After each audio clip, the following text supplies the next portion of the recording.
What is going on, JP? Oh, it's been a busy day, or not so busy, but let's just say hectic, hectic, Yeah, hectic, it has hectic, been a hectic day. I would or agree with that. eventful. Let's go with eventful. Eventful. I like that. Has a better connotation to it, I think, than hectic. I would Uh, I would say. How's your week been, JP? I've been at home this week, so it's been different than the past few weeks. I think I counted it up, and I had been in my on bed. I think 3 or 4 times from February 27th up until last Sunday.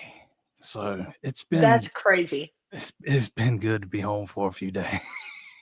Have you caught up on sleep at this point, or are you still like, No, no. I um, I think I said it before. My bedroom's been undergoing renovations, and they paused in the middle of it. Now they've started back, so my bedroom's tore all up again. Hopefully, they're gonna be finished tomorrow. So no, I've it's not time caught for up you to on leave sleep. again, right? Tonight. Yep. There you go. Tonight. There you When I go. get back, it'll be done. Hopefully, it better be. There you go. Well, welcome back, everybody, to Rounding the Bases. I'm Ashby Mixon here with Jason Priester. And before we get started, I'd like to thank our sponsor, Mission Roofing. Mission Roofing is the go to company for all residential roofing needs in the upstate of South Carolina. Whether it's a small repair, full roof replacement, or insurance restoration, Mission Roofing will provide a solution. Go check out their Facebook page and call or text 864-419-8173 for all your roofing inquiries. Well, JP, it's officially baseball season and only baseball season. How are we feeling? That's right. No more crossover. Well, maybe a little bit of football over the next couple of weeks once they get rolling again after spring break. But it's really hectic during basketball season, and thank goodness this is a baseball specific show. Otherwise, This is the one place. we This might is the be here one all place night long. where My man right we're here says, not. Thank goodness for this." Yes. Well, you know what? Thank goodness that we were in crossover season because now we got more to look forward to. There's a lot more Clemson sports coming, and Clemson baseball is on a roll. So great timing. Definitely would like to take a minute to not think about earlier today. So, JP, the Tigers are sitting at 20-2 going into this weekend. Picked up a couple 4 wins since we've last talked. How are we feeling? How are you feeling about the State of the Union at kind of the halfway point, close to it, of this season? I don't think you could have asked for much better. At this point, you're sitting here. You just said it. You're 20-2. You've got questions about your Sunday starter. Cannarella's just now really starting to get going. Canuck just had his first Canuck-like performance last Friday. We're 5 weeks in, and you lost 2 ball games despite all those things. I don't know that you could have asked for a whole lot better. It's kind of scary to think about, because you're starting to see Cam kind of start getting into that groove. He's raised his batting average about somewhere between 40 and 50 points in the past week or whatever. Finally saw the Aiden Canuck everybody's been looking for all season, ACC Pitcher of the Week after that performance last Friday. Get that Sunday spot ironed out and get Cam, finally settled in and in that groove. Man, it's scary to think about how good this team can be. Yeah, you kind of hit the nail on the head of what I was thinking. The last couple weeks, I think you have had the question raised about the Sunday starter, but you've had a lot of the only other questions answered, which are Cam and Aiden Canuck and, the bullpen. But I think you're in really good shape at this point in the season. And, you pick up, I think we both predicted them to go 3-0 last week in that series against Notre Dame. But I don't know if you're gonna take a loss, I think it was a good one. And then to come back right after that and have two great wins over the Citadel, I think gives you great momentum going into this weekend. So we're still not perfect on our predictions, but I'm okay with it. We're not far off. we're pretty. We're not doing too bad at all. We've been pretty I would good so far.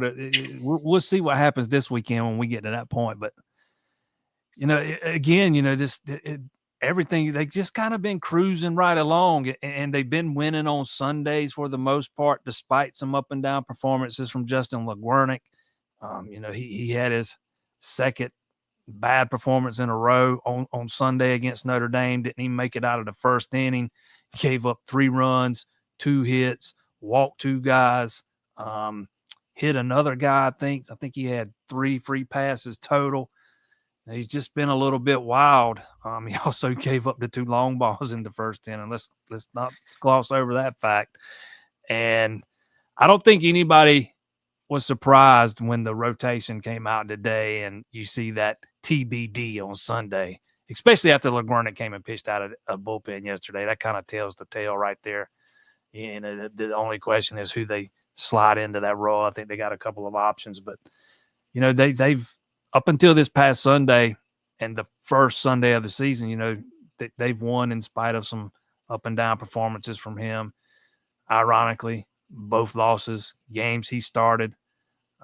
I think he's just showing that he's not quite there yet. He's got the stuff. He's just he doesn't have the command yet to be a weekend starter. It doesn't seem to be. I'm with you. When I saw him coming out of the bullpen that Citadel game, that was kind of the final straw where I was like, okay, here we go. They're moving on because we had said that last week. We said we think he's one not great outing away from them going to somebody else. But I think now the question that's raised is who's that going to be? I'm looking at it. These are my 3 guesses. I think either BJ Bailey, Joe Allen, or Drew Titsworth is going to get that job this Sunday. Would you agree with any of those, or what would your prediction be? Um, First and foremost, it'll probably depend on what happens Friday and Saturday. In a perfect, I'm kind of leaning towards BJ Bailey, and second on my list would probably be Titsworth, and third would be Allen. But I don't. I've liked what I've seen from BJ Bailey so far this season. He's been extremely reliable out of that bullpen. He's got a 0.51 ERA. He's already got 1 outing where he went 3 innings. He's got another outing where he went 4 2/3 innings. He got another outing where he went 4 innings. So he's shown he can give you starters innings. He might not can go 5 or 6, but if you're getting the kind of outings you're used to getting out of Canuck and Darden on Friday and Saturday, you don't need him to go 5, 6, 7 innings. You need him to get you to the 5th. And I think he can do that. I mean, he has been fantastic so far this year. A lot of that's been in midweek action. He pitched against Winthrop in the midweek, USC Upstate in the midweek, and then last week in those 2 games against Liberty, he pitched. That was his 4 inning outing was against Liberty. He did walk 3 guys that day, but he ended up giving up an unearned run and pitching around those. It's the only time he's been a little off with his command is his other outing, 0 walks, 1 walk, 0, 0, 1. So, I mean, he's only got 5 all season, 17 2/3, 22 strikeouts. I mean, he's been really good. I think I kind of lean towards thinking it might be him, but I also want to throw in the little nugget of it'll depend on what happens Friday and Saturday. So I agree. He's been one of the best surprises, I think, of this year because he was hurt all year last year, I think. And I think we didn't really know what we were going to get from him, if we were going to get anything from him. He wasn't really on my radar as a guy that, you know, could potentially be a starter at this point. But like you said, he's just been reliable and he's been able to get outs when at times it's felt like Legurnick hasn't been able to. Like I felt like that first inning the other day went on for so long, and I haven't felt that way in many outings with a BJ Bailey or really with the Drew Titsworth. You said you think it's going to depend on what happens Friday and Saturday. What do you think that means? Do you think if it's 2 wins we're going in with BJ Bailey? Do you think if it's not we're going in with somebody else? How do you see that playing out? If a guy like, let's say you're in a tight ball game on Friday, and for whatever reason Canuck doesn't make it out of the third, and you got to go deep in that bullpen on Friday, and then Darden only goes 3 or 4 on Saturday, you got to go deep into it again, and even no matter whether you're 2-0 or 1-1 or 0-2, sitting there when you're going into Sunday, it's, to me it just depends on how much they need to lean on that pen in the first 2 games. I mean, if they're in a situation where they've already used some guys and they've got to go with Bailey, I mean, or whoever they're planning to start that day, and it could be depending on, he's a lefty, Titsworth's a righty.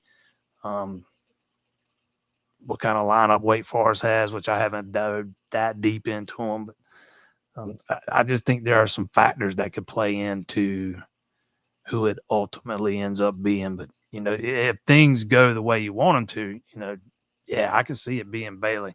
The only reason, it might not be Bailey or Titsworth is if they have to use them before Sunday. I agree with that.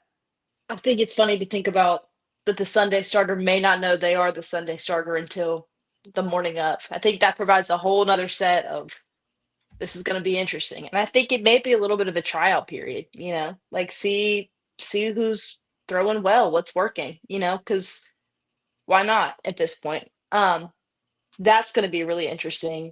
But you don't even have to think about using those guys if you're getting performances from Aiden Knock and Ethan Darden like you have been. And you mentioned it. Knock was ACC Pitcher of the Week. What an outstanding performance there. I mean, it was the first time this year that I've watched him and been like, oh, he is dialed in right now. I felt confident that every single batter he faced, it was going to be a strikeout.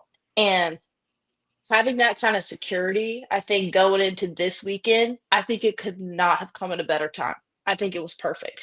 How do you think that momentum for him is going to play into this upcoming series? I think he's got it rolling at just the right time. This is so far the biggest series of the year. It's a top 15 matchup. Wake Forest has kind of been a thorn in Clemson's side. We'll talk about that in a little bit later, but he was outstanding, Friday night. 7 innings, 12 strikeouts, just the one walk and just the one hit. For him, he's kind of sailed through the first 2 innings of every start, and then when you get to the third inning, he runs into some trouble for whatever reason. And he didn't on Sunday. And when he cruised through that third inning, I was like, oh, yeah, here we go. And sure enough, he rolled right on through 7 innings. I don't even think he got up to 100 pitches. So that is, golly, what's the word I'm looking for? Efficient, very efficient. You can pitch 7 innings and you don't even get to 100 pitches. So that is the Aiden Canuck that Clemson fans were expecting from the jump. And kind of like with Canarellas, took a little while to get there, but he's starting to find his groove. And with Wake Forest coming to town, perfect timing for him finding that rhythm. Yeah, I would much rather him have this kind of game going into conference play than I would if this had happened in, Arlington or South Carolina or something. I think it was perfect timing. And I mean, I'm looking at it, struck out one away from half of the batters he faced. Like the efficiency was just so great. I felt like it was moving and, it affects the other side too. Like that's the fastest way to help out your offense too. And they needed it that night. So stellar performance from him. I'm really excited to see how he builds off of that. And honestly, just that for confidence, Backish talks all the time about how he's not somebody that gets really phased, but no matter how level-headed you are, a game like that is going to boost your confidence, boost everybody's confidence, and then you don't have to use all your pen in the first night. So excited about that.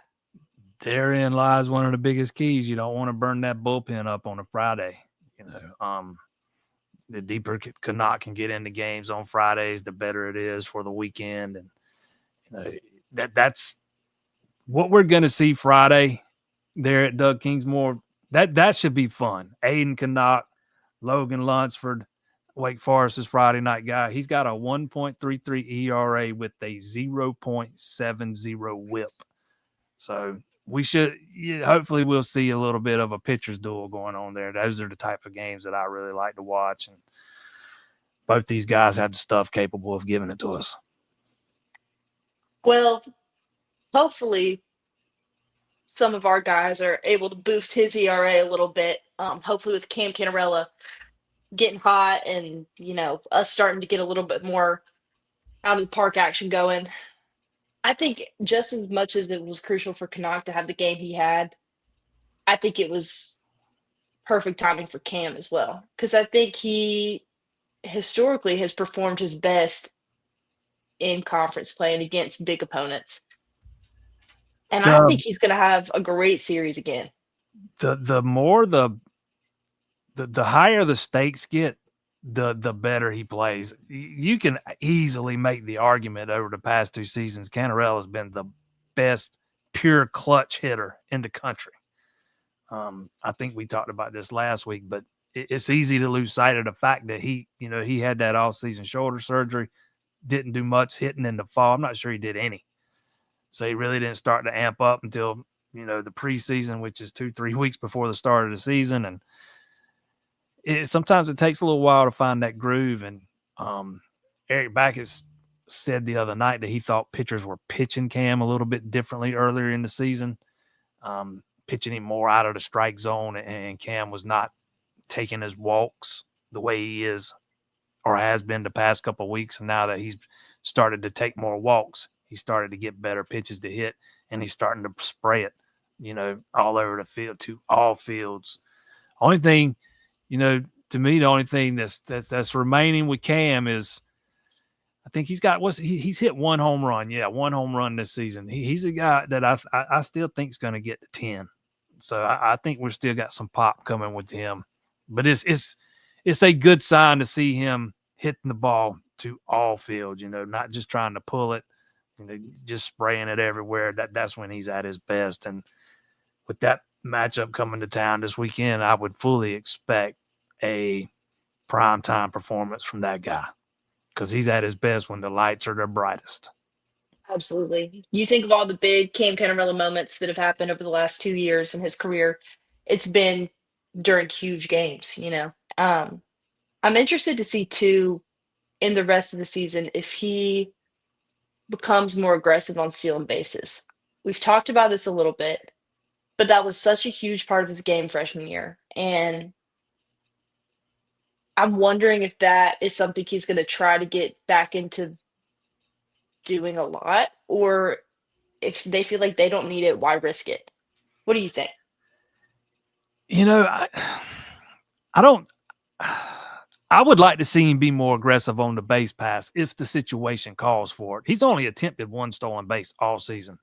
I would have thought he'd have been a little more aggressive, particularly when you break down his hits this year. He's got 21 hits, 14 of them are singles.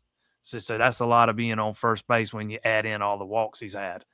I am a little surprised he's not been a little bit more aggressive, but maybe part of that is trying to be cautious with him. Maybe part of that is just trusting the guys behind him and not wanting to take a whole lot of chances because they haven't been overly aggressive, on the base pass.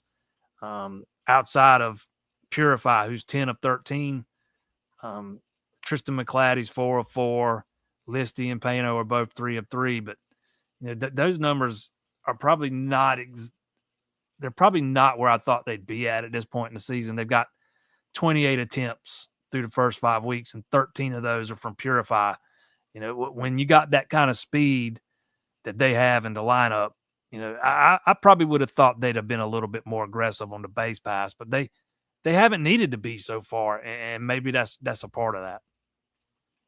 There was some of that I thought we could have seen more of in that last Wake Forest game. But, if you're trying to keep people healthy, you feel like you don't need it, that's a whole other decision. I'm just wondering if that is a priority or if it will be going forward. So that is something I am interested to see with Cam's game going forward.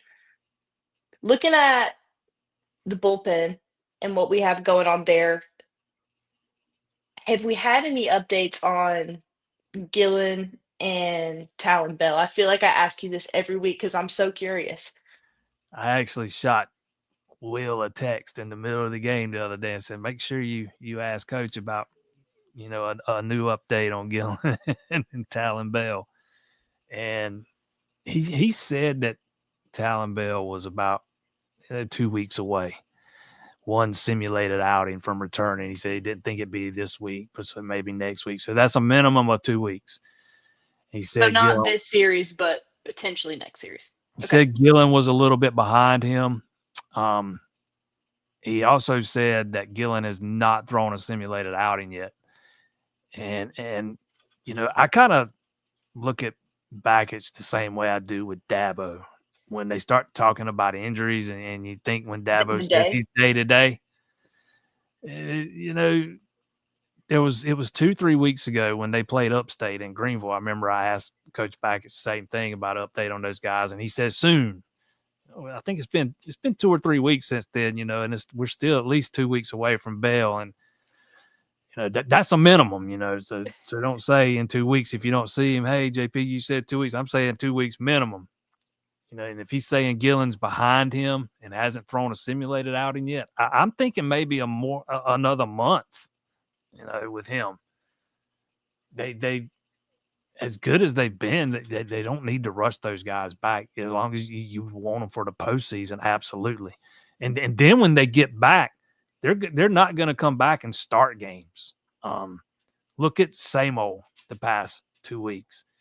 He's been on a 30 pitch count 2 weeks in a row, so it's going to take time to build that progression up. Samo's not even pitched 2 innings yet.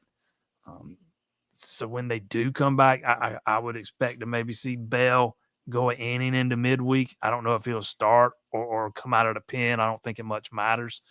And probably the same thing with Gillen when it's time for him to come back. Maybe start out in the midweek for the first game or two, pitch an inning or 2 innings, depending on where he's at in his progression, as Coach Bakich says. So not this weekend on those guys, unfortunately. I don't know that, especially with Bale, I don't know that we'll see him in a typical starter's role this year.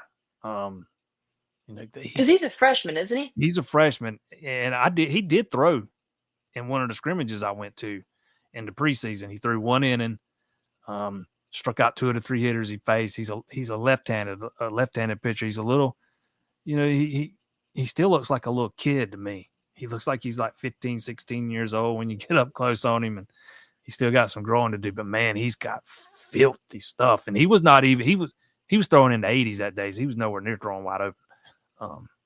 They had not taken the leash off of him for sure. But so when those guys do get back, I would probably lean towards thinking they'll be coming out of the pen. Gillen's been a bullpen guy his whole career, as is. He was a big part of that Seton Hall bullpen the past 2 years. I think he had a 1-point-something ERA, career ERA when he left there. If I'm remembering right, man, he was he was dynamite coming out of the pen. I do know that they were trying to get him stretched out, in the preseason, and Bakich just tossed his name around a couple of times when he was talking about potential starters. But, at this point, I don't know that. I just don't know that he'll get back in time to be a 5, 6, 7 inning guy. We'll see. I might end up being proved wrong on that, but they tend to be very cautious with those arms, and you see them being safe rather than being sorry. Yeah, absolutely. And I think if you're basing it off of what we've seen with Samuel and Brendan Bennett, with we're very strict about your pitch count and it's going to be in the midweek, I think it would have to be a hard left turn from them to go, okay, Michael Gillen, we're not going to have you on a pitch count. We're going to have you as the starter right away. I don't think that makes sense. I don't think they need that. And I don't think there's any reason to rush him back. And with somebody like Talon Bell that's, 18 years old, like, I don't think there's any reason to risk him getting hurt when he's that young and has such a career ahead of him. So I completely see where they're coming from. Selfishly, I would love to see him in the game. You mentioned Bennett. He's a good example. He's been back Yep. 4 weeks now. You know, his first appearance was on February 25th against Winthrop. He is yet to throw more than 2 innings. So, you know, he's a guy that is coming off injury too. So they take it very slowly with those guys. Maybe by postseason, if you know, for whatever reason they still haven't got the Sunday starter thing figured out, and maybe they give a guy like Gillen a shot. I don't know. It just, to me, we talking about a guy that's been a career reliever and started the season hurt, and knowing how slowly they bring those guys along, I just don't know that I see him starting this year. I could absolutely see it next year, though. You know, assuming he gets back to being fully healthy and stays that way. Yeah, I think you're a lot of kind of like I was saying that tryout period. I think you're several guys away from trying to throw Michael Gillen as the starter, and I think unfortunately that would mean a lot of bad outings for that to happen, and I don't see that happening. So I'm going with BJ Bailey as the starter this Sunday. Um, I'm really interested to see. It could definitely be somebody that we don't expect, but I think there's a lot of good options, and it's going to be interesting to see too if Lagurna gets another chance at it. Do you see that happening? Uh, Maybe down the line a little bit, not right now. I'm with you. I'm kind of leaning towards Bailey too. I said that already, but you know, I like Titsworth coming out of the bullpen better than I do thinking about him starting. You know, he's just, somebody mentioned it in the comments. He leans heavily on that fastball. I don't. He's not a guy that, you know, pitches multiple innings. You know, he's pitched. He went 4 against VCU. He went 3 against Notre Dame. So I mean, he can throw multiple innings. Just not something he does a lot. He pitched 2 against Arizona and 2 against South Carolina. Since that outing against Davidson, though, he's only thrown an inning and 2/3. But I just, knowing the type of pitcher he is and the way he leans on that fastball, he's just a guy I think they would probably rather have in the pen, and that's another reason why I lean towards Bailey too. It's going to be interesting. And no matter who it is, they're walking into a pretty big first start, because this weekend is going to be a real test and probably the biggest test Clemson has had potentially this season, for a lot of reasons. This is a team that is 6-0 in ACC play. They have an early loss to UNC Greensboro and then a loss to Maryland, Princeton, and Liberty recently. But Coach Backish has not won a game against Wake in his tenure at Clemson, and Swept 2 years in a row. swept 2 years in a row. For whatever reason, they've had Clemson's number. That So sweep in Clemson the first year of his tenure, that is what kicked off that long winning streak. The last game they had lost, if I'm remembering right, was the Wake kind of Forest, straw. and then they went on that long winning streak, took it into the tournament. If I'm remembering right, when they got eliminated by Tennessee, but my memory sucks these days, so I might be remembering that wrong. But no, Wake's absolutely had their number, and this is definitely to be. You know, they played a couple of top 25 teams there in Arlington, but this team's ranked number 11 by D1. They ranked higher in other polls. We just happen to use D1 at TCI, and that's the one I prefer using personally too. But this is definitely going to be this team's biggest test of the season. Make no mistake. You talked about, you know, their record and their losses. They're 2-2 away from home. 2 of their losses have come away from home, both midweek games, one to Liberty and one to UNCG. That, and we talked about it being a pitcher's duel, and it's going to take a lot for it to be a pitcher's duel because they're hitting 329 as a team with a cumulative 447 on base percentage, and I believe they already have 45 homers this year. So they have been punishing some pitchers. And if there's ever been 45 is right. okay, if there's ever been a time for pitching to be solid, it's going to be this weekend. What do you think the keys are to shutting down that offense that's been so successful so far? Let's also add in they hit 329 as a team.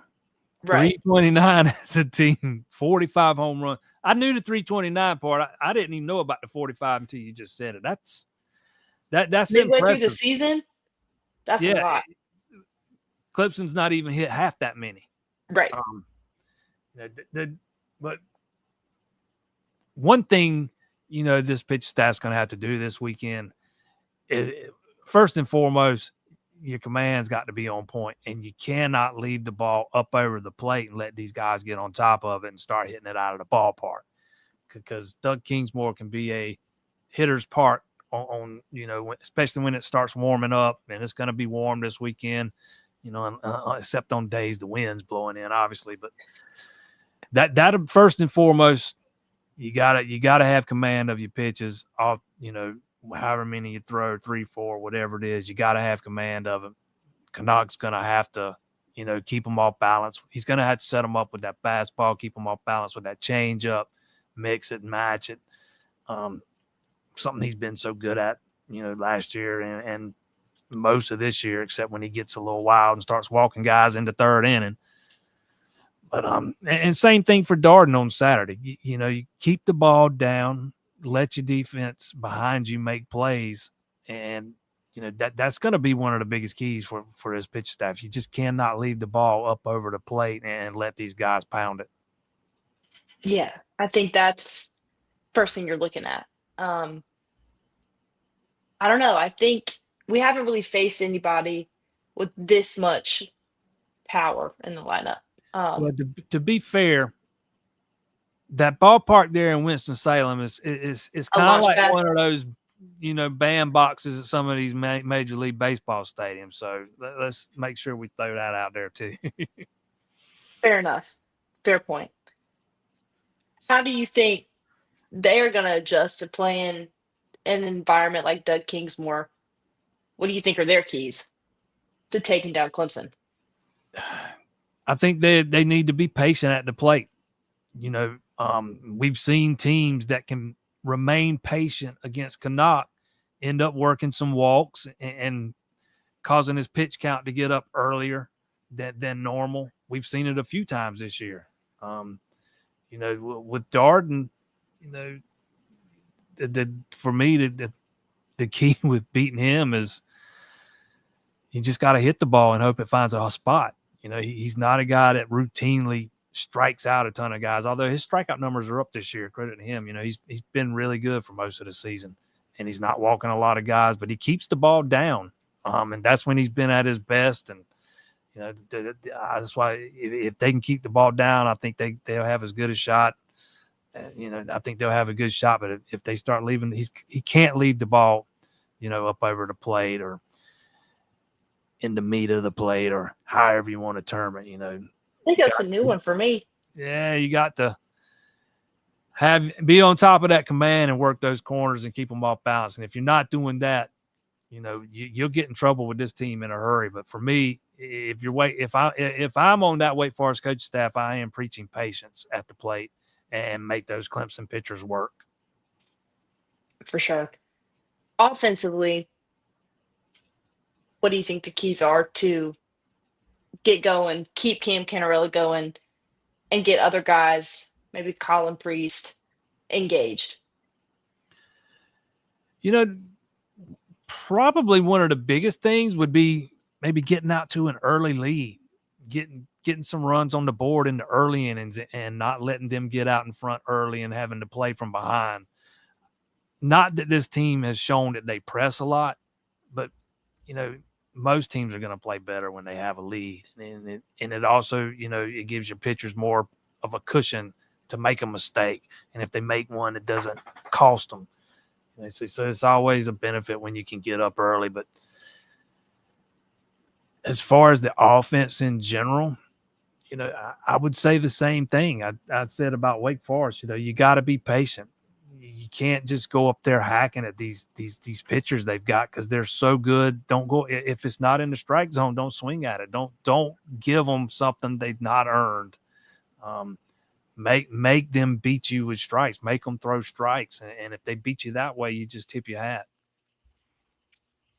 Yeah, I think kind of what you were talking about earlier with Cam and what Coach Backus was saying with, he's seeing it better. He's not swinging at stuff that, is out of the strike zone. I think that has to stay the same this week. And that goes for everybody, and don't start hacking at every pitch that comes your way, first couple pitches. Lost an AirPod. But Yeah, don't work from, but you don't get down or don't get in 0-2 counts, 1-2 right. counts. Make them work. Particularly if they're even struggling a tiny bit with hitting their spots. Just having quality at bats and being patient at the plate and not getting overly aggressive. I always want to see hitters be aggressive, but not overly aggressive. And there's a fine line there. Make no mistake, there's a fine line between being aggressive and overly aggressive. But I lost my train of thought there. But that to me, that's going to be key, making those guys work and don't give them something they've not earned. Don't swing at the bad stuff that's not over the plate. For sure. All right. We talked about keys, all the things. With all that said, what do you think? Do you think we win this series? You think we sweep this series? Do you think we get a win, which is something we haven't done in the past couple years? What are you thinking? I think this is going to be a fantastic series. I think these are two really good baseball clubs. I am really looking forward to this thing. There's a big part of me, even before today's result, that's been happy that I didn't go to Providence so I could cover the baseball games this weekend. I have been very much looking forward to it because most of the time, what you're getting with Wake, what you're getting with Clemson. They're two really good ball clubs. And I think my dog's trying to make an appearance back there, but, I even drove to Winston-Salem for the Sunday game last year, and they were one of the teams that beat Connaught. Didn't happen very often, but I think these are going to be very competitive games. I am very much looking forward to the pitching matchups on both days, not just Friday and Saturday. We've already talked about Fridays. On Saturdays, you get Darden, who's going up against their Saturday guy, something Dallas. I forget the first name, but even he's got a 3.74 ERA. He's got a 1.48 WHIP. Their Sunday guy, Riley Morningstar, 2.70 ERA, 1.07 WHIP. So they have been getting it done, as far as from a starting pitcher perspective. I'm thinking Clemson's going to get that monkey off their back this weekend. I'm not predicting a sweep by any stretch, but I think they're going to take 2 out of 3. I just really like this ball club. I like the grittiness that they play with. I have a really good feeling this one's going to turn out and go their way. I think this is also one that I think Coach Bakich and probably everybody that's been with the team for a little bit has had bookmarked as one to win, which I think isn't going to hurt also. So yeah, I would be willing to bet a little money that Eric Bakich is highly motivated to win this series this weekend, seeing as he's 0-6 against them. It's the one team that's had his number. No other team has. It's time to reverse that trend. Was this the only team that swept them last year too? I think that it was. I think you are correct. So again, this my is the memory year. sucks. It's not what it used to be, but I do think it was the only time they were swept last year. I'm going 2-1. I don't feel super confident about the Sunday game as of now, but I think Darden cannot get it done. I think with the offense that guys have rolling right now, I feel good about it. I think they walk away with series win, and I'd be perfectly fine with that. I'd be perfectly okay with no sweep, but 2 wins. Absolutely, 100%. That's the goal. You want to win. You want to win the series. If you get the sweep, hey, that's great. But Icing on the cake. first and foremost, you want to win the series. You take 2 out of 3 every weekend, you'll find yourself playing in the postseason every single time. Especially with series wins over great teams like Wake. And this is a really good team. We've kind of, highlighted the pitching, man. We've touched on their offense a little bit. You talked about the 45 home runs. I mean, they've got a guy that's hit 6 home runs, another one that's hit 8, another one that's hit 7, another one that's hit 9. I mean, it's not just one or two guys. They've got multiple guys that are having really good starts to the season. Let's see here. They got 1, 2, 3, 4, 5, 6, 7, 8, 9 hitters hitting over 300. 2 of those are hitting over 400. They got a Cade Lewis hitting 455. He's got 6 home runs, 31 RBIs, and 8 doubles. That's flat out getting it done. It just, I'm telling you, I think this is going to be a really good, really competitive series, and I don't think it's going to be easy by any stretch. I'm thinking low scoring games, at least a couple of them, and I'm thinking Clemson's going to take 2 out of 3. I agree with you. Well, we'll see. Are you going to all three of the games? You'll be there. I'll be at all 3 because everybody else is in Providence I was or gonna either say on spring you're break. not there. Everybody's in Providence or on spring break, That'd be me. I'll be back for including the you. midweek though. Be back again. Well, I had planned to stay and go to the Coastal game, but yeah, that's not going to work out. Fair enough. JP, you've held down the fort for however long now. While everybody else I'll hit the was Coastal game when they play in Conway later this year. there you go. There you go. I like it. Well, before we leave, want to thank our sponsor, Mission Roofing, again for making this show possible and for all your coverage on all things Clemson baseball, the primary sport now. The way we see it, the way I see it, always primary sport. For all coverage, follow us at the Clemson Insider. Make sure to like and comment and subscribe. And we'll be back next week to break down hopefully a series win. Amen to that. Amen to that. 7:00 next Thursday. Same time, same place. We'll be See there. y'all. That's right. See y'all then.